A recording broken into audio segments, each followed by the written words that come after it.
Hello everyone, आपण part 2 दाखवण्यात होतो की ऑफिसला ज्या मुली जातात त्यांच्यासाठी किंवा ऑफिसला ज्या महिला जातात त्यांच्यासाठी आपण एक मेकअप घेणार होतो. की बऱ्याच जणांना म्हणजे मला बऱ्याच जणांना पार्लरमध्ये विचारलं की तुम्ही आम्ही ऑफिसला जातो, आम्ही मेकअप कसा करायचा आम्हाला कधी कधी समजत नाही, नेमकी काय लावायचं चेहऱ्याला काय नाही लावायचं. त्याच्यासाठी एक मी थोडासा असा छोटा एक व्हिडिओ तयार करणार आहे आणि दाखवणार आहे. तर तुम्ही घरी फेस वॉश करू शकता किंवा क्लिंजिंग करू शकता किंवा सकाळी तुम्ही स्वयंपाक वगैरे केला त्याच्यानंतर तुम्ही घाईत नाही चेहरा धुतला तर असं वेट वाईप तुम्ही जवळ ठेवा, तर त्याने वेट वाईपनी सगळी घाण निघून जाते. हे बघू शकता, हे बघा. पण चेहऱ्यावरती जे स्पॉट्स असतात ते आपण बंद करण्यासाठी, म्हणजे आतून स्वेट येतो आपल्याला, त्याच्यामुळे आपला मेकअप थोडासा ऑक्सिडाइज होतो म्हणजे ब्लॅक वगैरे पडतो. म्हणून हे स्पॉट्स ओपन असतात ते बंद होण्यासाठी आपण टोनरचं काम करू शकतो. तर टोनरचं काम कोण करतं की रोज वॉटर, म्हणून आपण रोज वॉटरचा स्प्रे मारू शकतो आणि मॉइश्चर लावू शकता किंवा असं बायोटिकचं मॉइश्चर लावू शकता. म्हणजे जे स्किन केअर आहे आपल्या स्किनला असं तुम्ही मॉइश्चर लावू शकता. आता आपण पहिलं काय करून घेतलं, क्लिंजिंग करून घेतलं वेट वाईपने, त्याच्यानंतर आपण टोनरचा स्प्रे मारला. टोनरचा स्प्रे मारल्यानंतर आपण बायोटिकचं मॉइश्चर स्किन लावणार आहोत, कारण मॉइश्चर नंतर आपण बाहेर जाणार आहोत तर आपल्याला आपल्या चेहऱ्यावरती सनटॅन वगैरे येऊ नये म्हणून आपण अशा सनस्क्रीन निवडल्या पाहिजे. तर सनस्क्रीन ही डर्माची चांगली आहे, लोटसची चांगली आहे, पॉन्ड्सची चांगली आहे असं काही नाही, कारण त्याच्यावरती फक्त असं हे असलं पाहिजे, प्लस असं पाहिजे UVA, आणि असे ++++ 3+ असतात, कोणत्या सनस्क्रीनवरती 4+ असतात. तर तुमच्यावरती की तुम्ही जास्त वेळ जर उन्हात असाल तर तुम्ही 3+ असणारी निवडू शकता इथे सनस्क्रीन आणि ती तुम्ही अप्लाय करू शकता. मला तर वाटतं की सगळ्यात बेटर तुम्ही डर्मा, खूप सुंदर सनस्क्रीन आहे ही, ऑल टाईप स्किन आहे, तर ती तुम्ही घेतली तर बरं होईल. त्याच्यानंतर आपण सनस्क्रीन अप्लाय करतोय. सनस्क्रीन जास्त मसाज नाही करायची सनस्क्रीनची, फक्त अलगद हाताने लावायची ती, की तो पूर्ण असा लेअर, जसं आपण मेकअपमध्ये प्रायमरचा लेअर हे करतो तसंच आपण जेव्हा सिंपल मेकअप करतो त्याच्यामध्ये सनस्क्रीनचा असा लेअर अलगद हाताने आपण सनस्क्रीन लावायची. जास्त आपण ब्रायडलच्या मेकअपमध्ये मी सनस्क्रीन नाही लावत, कारण आपण जेव्हा फोटोशूट करतो तेव्हा सफेद इफेक्ट येतो फोटोमध्ये. मी ब्रायडलच्या फाउंडेशनमध्येच ऑलरेडी SPF असतं तर तिथे लावण्याची गरज वाटत नाही मला. पण आपण जेव्हा ऑफिसला वगैरे जातो वगैरे तर तिथे आपण सनस्क्रीन लावू शकतो, कारण आपल्याला ट्रॅव्हलिंग करायची असते, बाहेर पोल्युशन असतं, तर मॉइश्चर नंतर आपण सनस्क्रीन लावणं खूप गरजेचं आहे आपल्या स्किन केअरसाठी.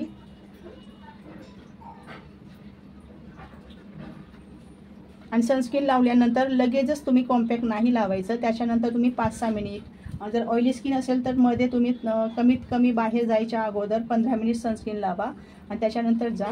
पण तुम्ही जर सनस्क्रीन लावल्याबरोबरच बाहेर जाल तर स्किन काळीही पडू शकते, त्याच्यामुळे तुम्ही थोडंसं 15-20 मिनिट अगोदरच हा मेकअप करा आणि त्याच्यानंतर तुम्ही बाहेर जाऊ शकता. हे पहा किती सुंदर, हे बघा. म्हणजे आपण स्किनची जर अशी जर नेहमी केअर घेतली तर तुमची स्किन खूप छान. क्लिंजिंग केलं, टोनर केलं, टोनर नंतर मॉइश्चर लावलं, मॉइश्चर नंतर सनस्क्रीन लावली, सनस्क्रीन नंतर आपण ही कोणी CC क्रीम लावू शकतं, कोणी BB क्रीम लावू शकतं, असं काही नाही. पण मी आता इथे BB क्रीमीला लावणार आहे. तर तुम्ही अशी BB क्रीम वगैरे तुम्ही लावू शकता.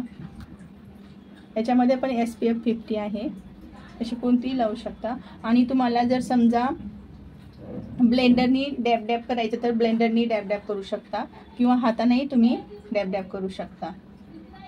तर 2 बोटाने तुम्ही असं करू शकता किंवा ब्लेंडरनेही करू शकता. ब्लेंडिंग एकदम प्रॉपर झाले. त्याच्यानंतर आपण असं एखादं कॉम्पॅक्ट, म्हणजे आपल्याला नेहमी आता जायचं आहे ऑफिसला तर आपण एकदम छान ब्रँडचं असं मेबलिनचं वगैरे फिट मी, म्हणजे मेबलिनच आता हे बघू शकता तुम्ही, असं एखादं कॉम्पॅक्ट तुम्ही जवळ ठेवायचं. ब्रश अशा ब्रशनी लावा, पॉप असेल पॉपनी लावा, किंवा त्याच्यामध्ये एखादा स्पंज टाईप पॉप येतो त्यांनी सुद्धा तुम्ही लावू शकता. लावताना तुम्ही डोळ्यावर करून सुरुवातच इथून करायची, ह्या आईसपासून करा किंवा ह्या आईसपासून करा. तर तिथे फाईन लाईन असतात ना, तर प्रॉपर अगोदर आपण लावून घ्यायचं, म्हणजे पूर्ण इव्हन टोन दिसतो. ही लॅक्मेची अशी तुम्ही अशी पेन्सिल आणू शकता. हे बघा इथे पेन्सिल आहे आणि त्याच पेन्सिलला इथे ब्रश मिळतो, असं करू शकता. किंवा मग ही ADS, ही खाली फक्त 50 रुपयाला पेन्सिल मिळते ही बघा, आणि हा ब्रश, तर याने करू शकता, हे पण लावू शकता तुम्ही. तर आता मी हे लावते, ब्राऊन पेन्सिल आहे, ब्लॅक कधीच नाही लावायची, ब्लॅक ही आर्टिफिशियल दिसते, ब्राउनी नॅचरल लुक येतं.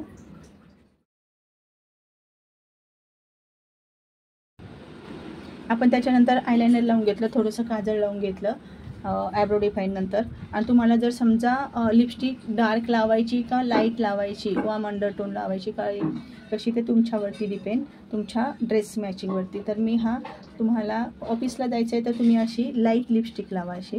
तर ही आहे इनसाईडची नंबर V9 आणि हे हुडा ब्युटी लिप लायनर आहे. तर लिप लायनरसुद्धा तुम्ही दोन्ही मिक्स करून तुम्ही इथे लावू शकता लिपस्टिक म्हणून. मी आता हिला वॉर्म अंडरटोन ही एकदम लाईट टोन इनसाईडची लावते. म्हणजे तुम्ही हे असे लिप लायनर पण लावू शकता लिपस्टिक म्हणून आणि अशी लिक्विडची लावू शकता. एकदा सकाळी लावली तर तुम्ही घरी येऊपर्यंत तुमची लिपस्टिक तशीच राहणार, जाणार नाही.